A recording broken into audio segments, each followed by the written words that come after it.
In 1991, I photographed the paintings of Ajanta, these 5th century paintings which are hidden in the darkness of caves in Western India. These are the most revered and the most beautiful paintings of the entire Buddhist tradition. In all the countries of Asia, they speak reverentially of this site. The paintings of Ajanta changed my life. The gentle beings of the art permeated my consciousness. Every time I looked at the paintings, I was carried away. There was an infinite warmth, humility and compassion in these paintings. It was expressed in every gesture, in every glance. It was indeed a world of compassion which took me over completely. A journey began to discover the philosophy, the vision of life which underlies these great paintings. Leading experts on Buddhist art said that my photographs showed the Ajanta paintings in their true and luminous colors for the first time. Universities, museums and cultural institutions from around the world invited me to come and lecture on these paintings. Everywhere, people responded with warmth to the sensitivity and compassion contained in the art of Ajanta. These are in fact the very qualities which people associate with Buddhism.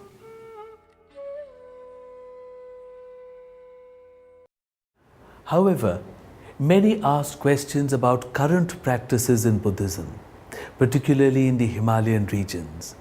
These appear to be rather different from the early compassionate faith.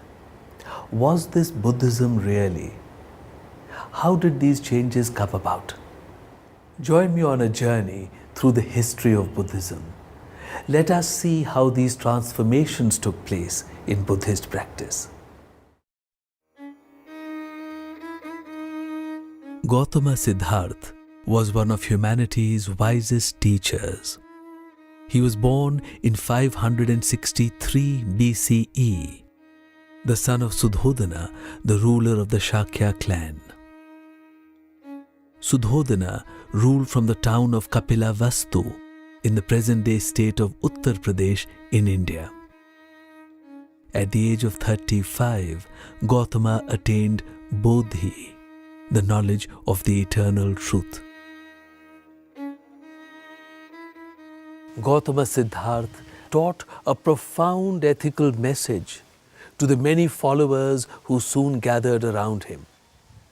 He spoke of the pain in our lives and pointed out that this was because of our own desires. The way to do away with the pain was to lose our desires. The majority of Buddhists belong to the earlier austere form of Theravada Buddhism. They believe that it is through self-discipline that they can give up worldly attachments to proceed on the path to salvation. There are also Mahayana Buddhists. They believe in bodhisattvas. Bodhisattvas are beings on their way to enlightenment who have delayed their own salvation to help others on the path. Besides self-discipline and personal development in order to lose our confusions and desires, we can also pray to them for their help. And then there are the Vajrayana Buddhists in the Himalayan regions of India, in Tibet, southern China, Mongolia and in Japan. They appear to follow colorful and magical practices. They seem to be very far from the concepts of Buddhism as we understand them.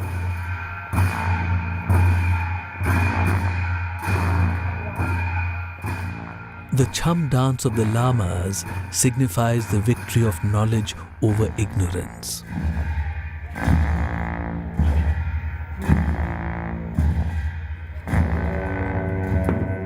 In Buddhist thought, the greatest evil is the ego. It is that sense of the self which is the greatest illusion which we must lose in order to gain true knowledge. The masks cover the ordinary day-to-day nature of the men and present instead the qualities of the deities within them. There are peaceful masks and those with wrathful expressions.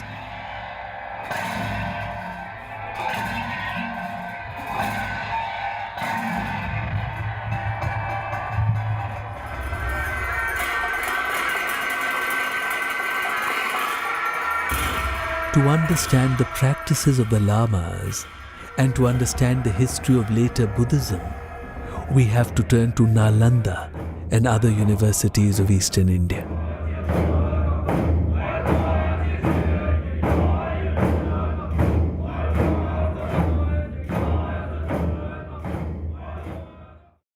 In the first millennium, great Buddhist monasteries were established in the plains of Eastern India and in Kashmir.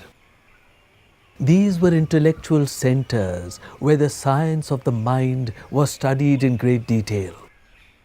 The finest intellectuals analyzed the path, the steps on the path towards Buddhahood or true knowledge.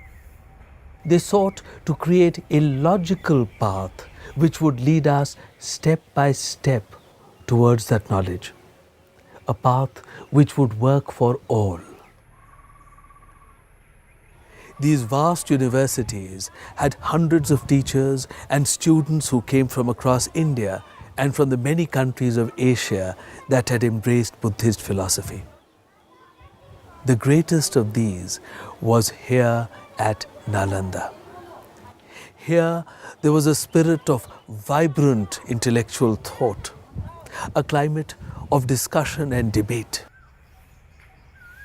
This institution, Chela and Nalanda, and later Chela.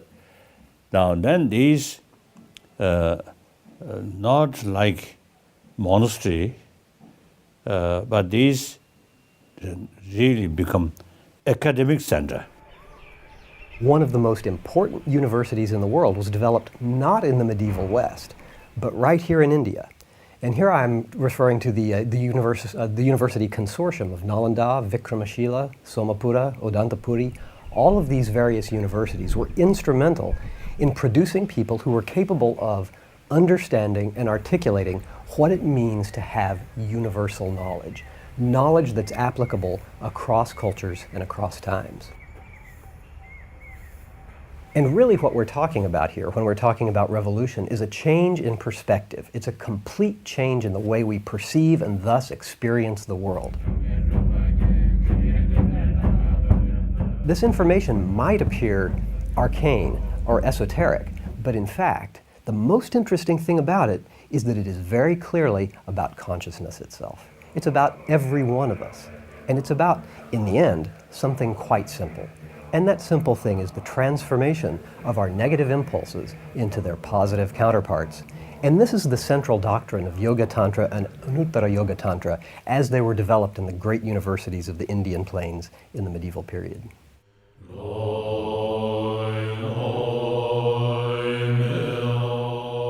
The deities revered in Tibet were conceived in the monasteries of Eastern India.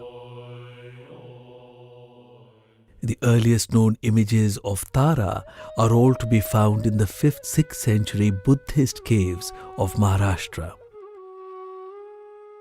The first Buddhist mandala in art is seen in the mid-5th century Kanheri caves. The first 11-headed Avalokiteshvara is also seen in a 5th-6th century cave at Kanheri. Religion is a word which is very loose expression. I don't know whether Buddhism should be put in the connotation of religion or not. If we are very strictly speaking, the religion has its own connotation.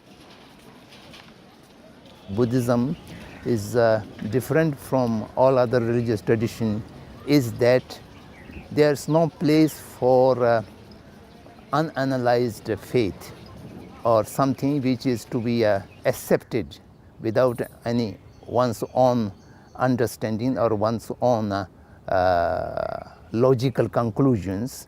Now you see the differences. Buddhism, like Jainism, we have no concept of creator. So one's own salvation must achieve through one's own effort. Now, the main obstacle about salvation is ignorance. There are many different levels of ignorance. So logically, the antidote of ignorance is knowledge, not prayer.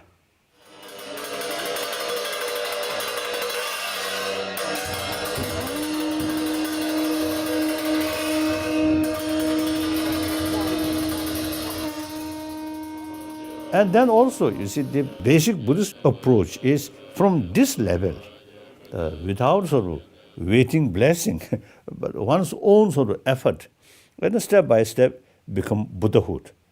So therefore, in order to practice effectively, we have to know about mind, about emotion. So therefore, those Buddhist texts, also including some Hindu sort of tradition where practice of shamatha and vipassana there, naturally the explanation about mind automatically come.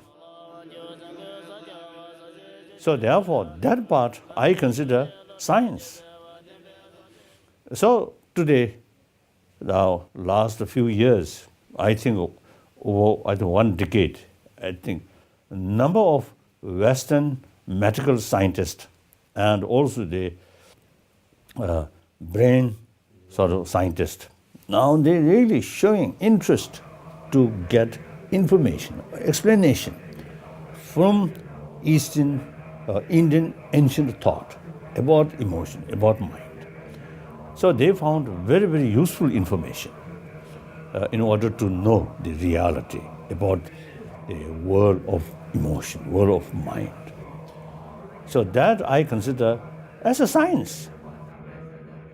Then concept of impermanence, or concept of interdependency. This also itself is simply sort of out of their investigation or analyze the reality, then they develop this sort of new concept about reality.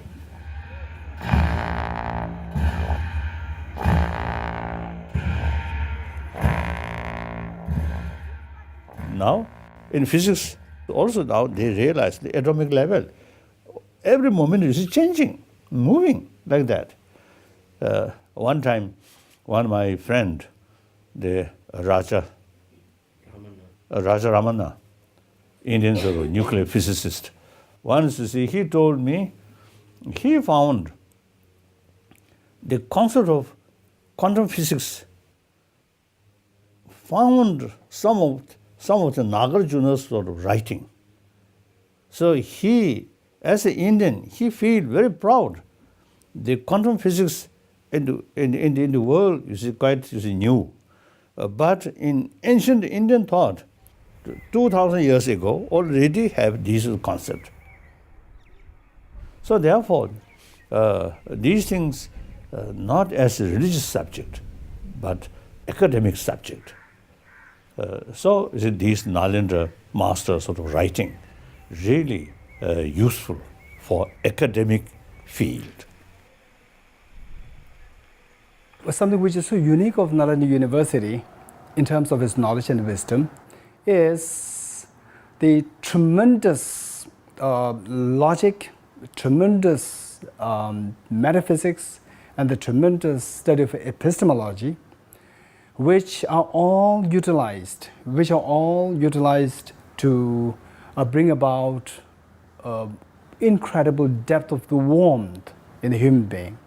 Studies का जो philosophy का केंद्र बना है वो सबसे बड़ा केंद्र शायद नालंदा बना है और वहाँ के विद्वान लोगों ने मतलब जैसे हमने बोला डिबेट जो सिस्टम है, जो कि जिसको हम लोग टिबेटन में थिंगी बोलते हैं या इंग्लिश में डिबेट है, तो डिबेट के माध्यम से वो ऐसा नहीं बल्कि जस्ट आपको इंट्रोड्यूस किया, इसके बाद में आप उसको विचार में रख लिया, इतना नहीं, बल्कि एक एक पहलू पर और सालों सालों तक, वो भी बड़े बड़े विद्वान लोग जो भी बहुत बुद्धिमान लोग एक एक पहलू को मेरा ख्याल से साल साल तक अध्ययन करके कुछ नतीजे पर पहुंच के इन्होंने इस फिलोसफी को, इस ट्रेडिशन को आगे बढ़ाया है. India is having the galaxy of scholars. These Nalanda, especially the Vikramshila University, was the many more scholars. It is very difficult to pinpoint this is the scholar. Nagarjuna has a very a significant place in Buddhist philosophy. He has, as I see it, propounded the Madhyamika philosophy, which is the philosophy as demonstrated in the Prajnaparamita Sutra. Madhyamika is regarded to be the highest school of thought in Buddhism. So in this, in understanding the reality of the external and internal world, it's very important that the philosophy of Madhyamika tells us that the entire world is interdependent, and they do not have any inherent existence, they do not have any essential existence, but they are interdependently originated. Then in the case of Nagarjuna, so without such established monastic universities, very big established monastic universities, how come that one individual person can have such coherent, very precise and able to articulate these concepts so beautifully? So how can that be possible? And then likewise, it is not just Nagarjuna. Then Nagarjuna's student, Arideva, for example, his writing, 400 stanzas. So you look at that, there's such a richness. So from these, I got the idea that, at the time of Nagarjuna and Arideva, there already must have been existing such a big monastic, so well-established monastic universities with a rich tradition, which a long tradition of intellectual rigor and the depth and sophistication. So from this, I would say that Nalanda University, which the history tells that it was at the time the Nagarjuna, I would say that should go even beyond Nagarjuna's time. For example, the present day the PhD students, when they submit their thesis, there's a particular sophistication in terms of formatting the thesis with footnotes and the major and the minor sources. And then there's a particular methodology by which to submit the thesis, by which to write the thesis. So if you by chance, if you find one such a thesis which happened to be as old as 2,000 years old, then from there you can easily say that, so look, this is just exactly a copy, or what we are doing now in the modern universities is exactly a copy of this one, which existed 2,000 years ago. So from there, we can easily infer that such a sophisticated universities, what we have now, was actually there 2,000 years ago.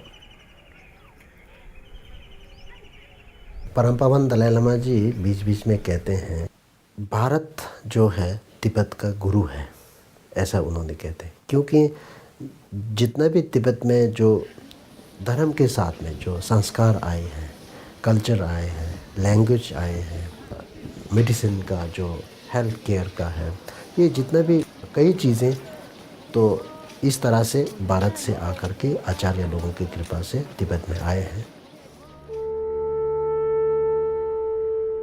The high altitude plateau of Tibet, lying to the north of India, received Buddhism in the 7th century. King Songtsen Gampo had 2 wives who both followed the path of the Buddha. One queen was from Nepal and the other was from China. This led him to take a deep interest in the Buddhist faith.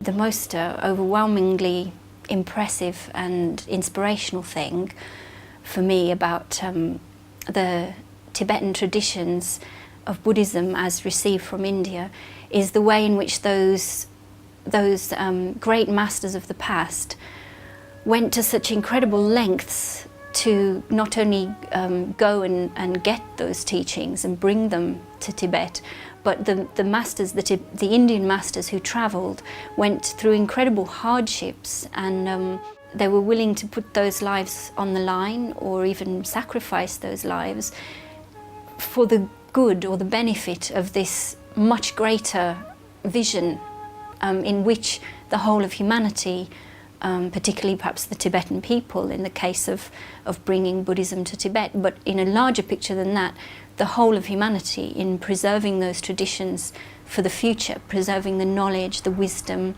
the meditative practices, the Vajrayana, the tantric practices, all those things, that great treasure of understanding and capacity for human beings to enlighten themselves. History says, Dunkars give the references, when the Buddhism in Tibet developed in two phases. One is early phase, other is later phase. First phase begins from 7th century to the end of the 9th century, means 842 something like that. In this period, from India, almost 51 scholars and the Pandits were invited. Then after a second phase of development, it is said almost 121 Indian scholars visited Tibet. They have contributed. They have revised the text which was earlier been translated. And then beside that, from time to time, it is believed there were almost, I think, more than 600 Tibetans who visited India in a time span of 1,000 years to learn Buddhism and bring back whatever they have learned in India.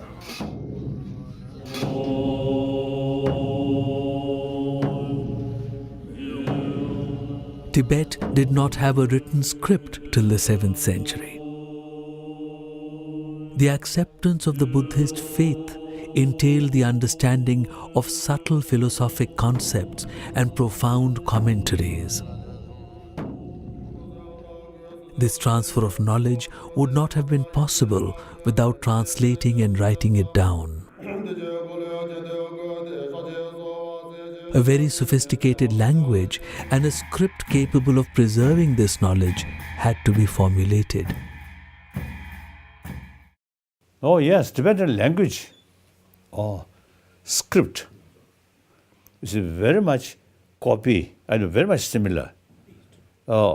Because it's based on one of the ancient Indian script. Once Buddhism reached Tibet and started translation, then the vocabulary which in Buddhist tradition then translate into Tibetan, not available in Tibetan language, so created new words. So therefore eventually the Sanskrit vocabulary or Sanskrit terminology and Tibetan terminology go exactly the same. Thonmi Sambuta created language at par with the Sanskrit because he was to translate those Sanskrit texts into the Tibetan. The Sanskrit language itself is a very highly elaborated and a very systematic language. To come at par with this language was not easy. To create this kind of language was not easy. In Sanskrit, all kind of human learning is being recorded. Whether it's a medicine, whether it's a philosophy, whether it's a language, whether it's the art, whether it's the poetry, every human learning, that terminologies need to be translated into that newly created language. This is important. So what the Thonmi did in Naki, he has tried to create the Tibetan grammar as a Panini grammar. So what he did in Naki, putting this suffix and prefix words, that are the basic things, through which in Sanskrit also suffix, pratyaya and upsarga. When you put together, the meaning changes. And they also created same kind of suffix and prefix word in Tibetan language. So this language became potent enough to translate Sanskrit word into Tibetan in exactly in the same meaning and the same purpose.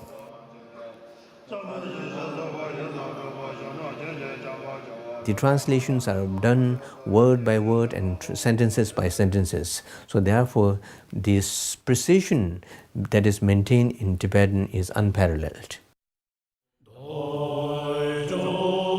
It was in the 8th century that Acharya Shantarakshita of the Nalanda University was invited to Tibet to teach Buddhism. He brought with him a great system of monastic teaching, which was based upon a deep study of the principles of logic. He taught the Tibetans to focus on fundamental concepts such as what is our knowledge based upon? What is knowledge itself? The Acharya Shantarachit, the first person who established Buddhism in Tibet, and he emphasized the Tibetan people to learn the Buddhism not by faith but by reasoning, by logician, and by analyzing the things for oneself, as Buddha had told, not to believe which has been said by Buddha, but to understand by oneself through analyzation and through a rational mind. There were some practitioners, but there were no tradition of monkhood in Tibet, in Tibetan community.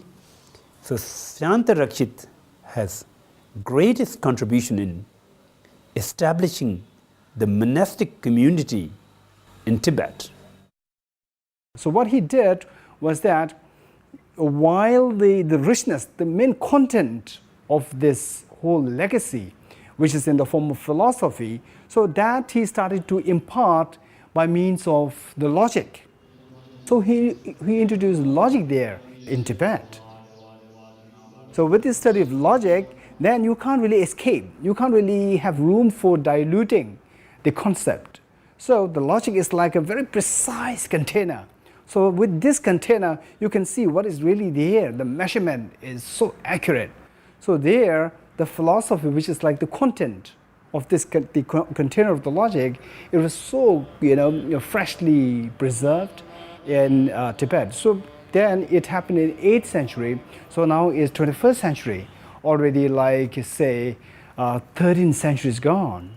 Still, you go to the great monastic universities in South India, Tibetan, the monastic universities.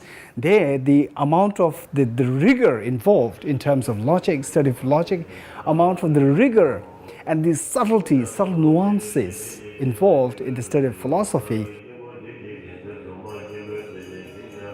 This tradition, which started like 1,000 years ago, it can go so well, it can go so fittingly with the contemporary present-day academic standards. So I would say, if not better, surely it's not less. So this is the amazing tradition, which I think the Indians should really take pride in it. This is the legacy. This is the treasure of India. So I think Tibetan quite fond, use Nalanda name. Now, for example, the last, I think, about 600 years, I think less than 600 years, the Debu Monastery, the biggest number of monk students, I think, all over Tibet. So usually we call Tibetan Nalanda. Usually we call it, we fond, to use, describe it that way. So then another important, all the text which I think Gergyu, Nyingma, Sajja, Gilu, and Chonang, all these, I think, major tradition. Among the follower of this tradition, they all you should study the text which wrote by Nalanda masters like Nagarjuna, Buddhapalita, Aryandeva, Vabhaviga, and Chandrakirti, Dignath, and Arya Asanga, Bosuband, Digna Dharmakirti, and the Chandakirti, and then like Naroba. All these formerly Nalanda scholars. So all Tibetan tradition, you see, come from each different tradition. Their original sort of masters all come from Nalanda. So I usually used to describe Tibetan Buddhist tradition is a pure lineage of Nalanda tradition. So I also, you see, start from age from 6, 7, already start memorizing these texts of Nalanda. At that time, I do not know who is the author of these texts and come from which sort of was the institution. I have no idea. Atisha was another great teacher who was persuaded to go to Tibet in the 11th century. He had studied at Nalanda and was a teacher at the Vikramshila University, also in Bihar. He helped to make the philosophy understandable to common Tibetans. Once Atisha was in Tibet, he was so impressed by the devotion of the Tibetan people and the need of a great scholar like him in the Tibet. So he chose to remain in Tibet rather than going back to India. And Tibetans are very grateful for his decision. Perhaps his unique genius was to be able to take all of this very esoteric information and condense it into a form that could be understood and used by anyone. Another very interesting aspect of universal knowledge is that it can be condensed and transported. Atisha was also instrumental in the condensation of this knowledge so that it could be taken out of the university context, perhaps transported into another culture, and then take root. And this is one of the things that happened in Tibet in the 11th century. He was amazingly learned, and his signature kind of text, the light to the path, the lamp to the path to enlightenment. This text formed the basis for the later school of the Gelugpas under Tsongkhapa, and formed the basis for the gradual path to enlightenment, the Lamrim, that became the signature of that school. This particular path, became of such huge importance in Tibet, and yet Atisha was one master of many in India. And I think perhaps when you consider that lineage of masters that came, you can say that they must have represented a very small number of those who were in existence in India at the time. And yet those masters in Tibet now, whose works have continued, have been preserved there in a way in which Indian Buddhism wasn't preserved in India. And so in that sense, the Tibetans have played a hugely important role for the planet, if you consider these teachings of great value. So the gist of the idea is that we all seek happiness. We all like to avoid suffering. Now the question is, how can we do that? How can we do that? And in fact, originally the Buddha said that all these sufferings that we encounter with, the root is the ego. The root is the ignorance which distorts the perception of the reality. Then this is the trigger point from which the whole philosophy, the logic and everything of Buddhism came out. As Buddha pointed out, then Nagarjuna elaborated, saying that this ignorance, it is like you in a dream. So now all these great masters in the different traditions of Buddhism, they were trying to explain what is dream like. it was such a wonderful tradition, you know, and debating with someone else, it is not considered as an offense, you know. This is more like a kind of tradition. And this, I think, is the real strength of knowledge. In fact, this is the greatest avenue whereby there is the development of the knowledge happening. We know about a few of the great teachers of the Nalanda University owing to the writings of the Tibetans. What a place Nalanda must have been, and what a great society it must have been out of which all this was born. A society which gave so much importance to rational thinking and the logical search for knowledge. Truly an intellectual society. Nalanda may have produced thousands of great scholars throughout the time. His Holiness Dalai Lama has enlisted 17 kind of leading outstanding scholars of Nalanda monastery throughout the time, and he composed a prayer to all those 17 outstanding scholars. Firstly, I wrote poem praising each of the master. I made clear each sort of scholar's special field, specialty. Then made set of these masters' Thanga painting.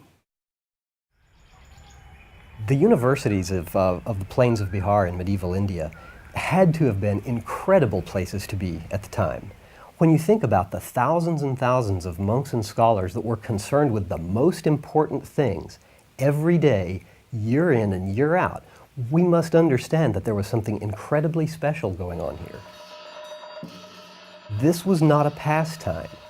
These were the most important aspects of human experience that were being developed, concentrated on for the good of humanity. Imagine something like that. Here in the modern world, we're used to thinking of everything as being marketing-driven and money-driven. This instead is being driven by the evolution of consciousness, the growth of consciousness, the growth of compassion. I think since Buddhism in Tibet, whole Tibetan way of life changed. Buddha come from India. So therefore, we Tibetan, look India as something Arya Bhumi, a very sacred sort of land. Tibetan, then you should consider such Tibetan who once went to India, some study and speak Sanskrit or Pali, and they have a little bit sort of higher status. India, sacred land. Anything from India is something very sacred, very holy.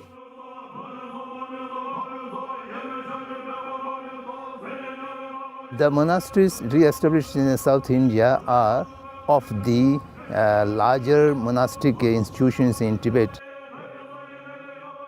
And they continue the traditional study of the all Tripitak through its commentaries, and particularly His Holiness has named out 17 Nalanda scholars who have written most important commentaries on the Buddha's teaching, and which are studied in South Indian monasteries.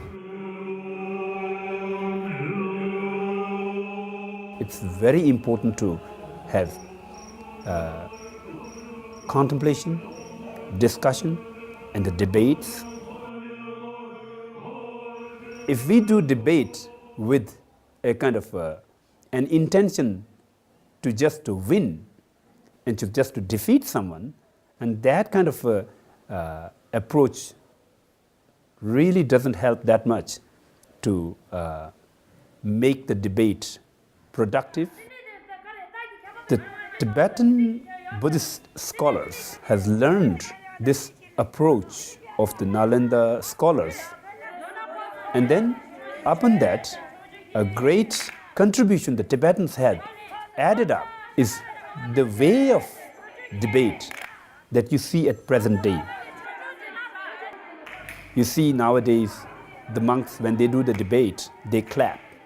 There are very fixed votes to ask questions and answer those questions. Buddha himself, you see, they advise us, "Oh, my follower, bhikshus and scholars should not accept my teaching out of faith and devotion, but rather through thorough investigation and experiment." So that way of approach is, I think, very suitable in modern time. And the scientific-minded people, you see, loves that kind of way of approach. So perhaps I think in modern time, see people who not easily sort of accept things, rather through investigation, experiment. So such people finds Buddhist way of approach is more realistic, more practical. When we talk about religion from the Western approach, they have a different kind of connotation of it. When we talk about the religion from Indian approach, that means something different.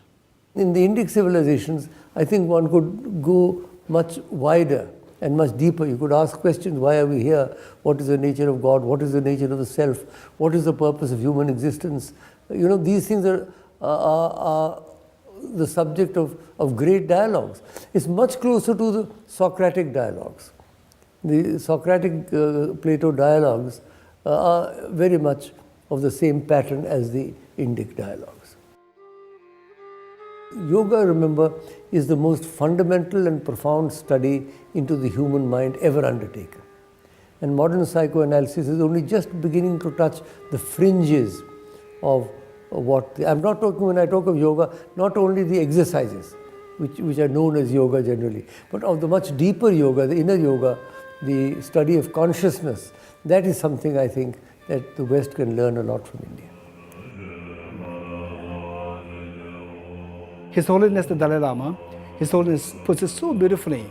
If you understand this, the wisdom of interdependency as taught in the Nalanda University teachings, then you may not be a Buddhist.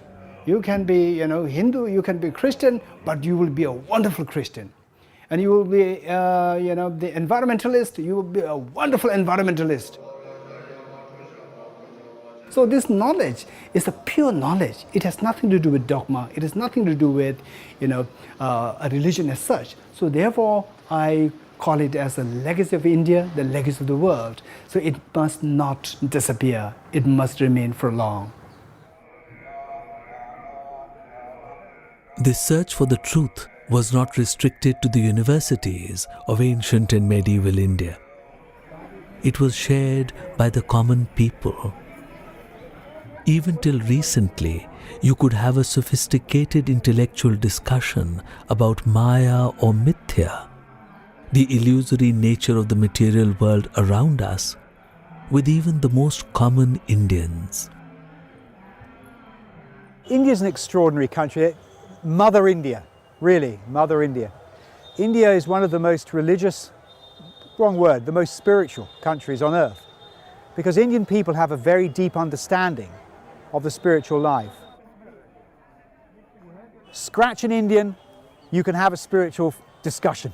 It's absolutely extraordinary. It doesn't matter who you meet, taxi driver to a cabinet minister. Absolutely universal situation. The benefit of the Buddhist culture is that Buddhism promotes tolerance, it promotes learning, it promotes spirituality in collaboration with technical progress, rather than spirituality standing against technical progress, which has been such a problem as the world modernizes. And it's trying to get those two forces side by side. In the history of human civilization, India has been one of the great originators of culture and religion. Indian culture has done for the East what the Greek and Roman culture together did for the West. And therefore you will find all the way from Afghanistan to Indonesia and all the way to Japan and China and Korea and all the countries of South and Southeast Asia has the impact of Indian culture on their language, on their customs, on their art, on their music. It has been an extraordinary saga. One of the great miracles in the story of man is the spread of ideas across formidable natural barriers of high mountains and vast seas. Ideas do not know political and national boundaries. The ready acceptance of the ideas of life by the people of faraway lands underlies the sameness of human life and the human condition everywhere. Perhaps the greatest example of the travel of ideas is the vast spread of the Indic concepts of Buddhism and Hinduism in ancient times. These ideas were warmly accepted wherever they went. From Sri Lanka in the south to Mongolia in the north, from the river Volga in the west to Japan in the east. This spread was not through military conquests, but simply through Indian traders. The people who heard them talking about philosophical matters wished to know more. Here was a philosophic vision which appeared to bring peace and happiness in one's life. Therefore, Indian teachers were cherished and sought.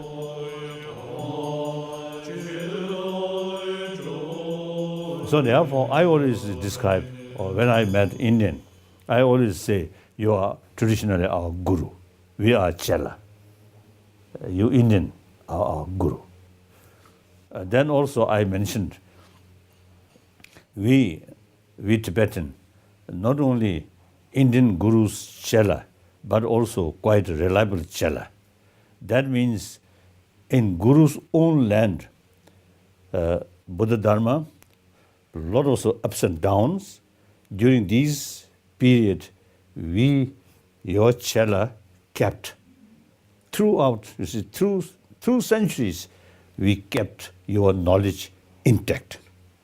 So we are quite a reliable Chela. So our relation is something very unique, Guru and Chela.